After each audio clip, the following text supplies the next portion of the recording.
নতুন বছরের শুরুটা না হয় পুরনো বছরের শেষ থেকেই হোক। এটা ছিল 31 ডিসেম্বরের রাতের ভিডিও। তো কাজ সেরে বাড়ি ফেরার সময় এই ভিউটা আমার ভীষণ ভালো লেগেছিল, তাই তোমাদের সাথে শেয়ার করব বলে একটু ভিডিও নিয়ে রেখেছিলাম। তো আজকে ছিল 1 জানুয়ারি। তো সবাইকে জানাই নতুন বছরের অনেক অনেক শুভেচ্ছা আর ভালোবাসা। সবাই ভালো থাকবে, সুস্থ থাকবে আর হাসি খুশিতে থাকবে।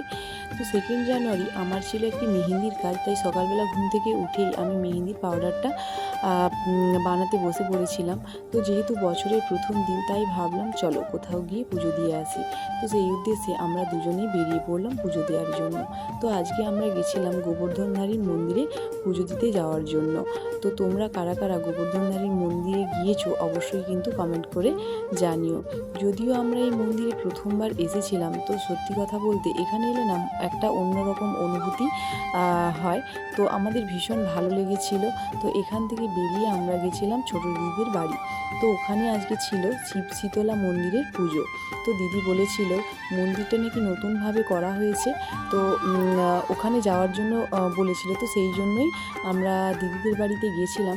ওখানে যাওয়ার পর আমরা আশেপাশটা একটু ঘুরে দেখছিলাম, যেহেতু প্রথমবার গেছি তাই একটু ঘুরতে বেরিয়ে পড়েছিলাম দুজনে মিলে। তো তারপর ওখান থেকে ঘুরে এসে আমরা সবাই মিলে রেডি হচ্ছিলাম মন্দিরে যাওয়ার জন্য। তো তারপর দেখো আমরা সবাই মিলে বেরিয়ে পড়েছি, মন্দিরে যাচ্ছি। তো আজকে ওখানে ছিল মহোৎসব, ওখানে প্রচুর মানুষের নিমন্ত্রণ ছিল। এটা ছিল কামিনাচক গ্রামের শিব শীতলা মন্দিরের পুজো। তো কারা কারা কামিনাচক থেকে আমার এই ভিডিওটা দেখো অবশ্যই কিন্তু কমেন্ট করে জানিও। আর বছরের প্রথম দিনটা আমাদের কোনো ফিস্ট করে নয়, ঠাকুরের প্রসাদ দিয়ে শুরু হলো। তো এই ভিডিওটা কেমন লাগছে অবশ্যই কিন্তু কমেন্ট করে জানিও। আজকের মতো টাটা।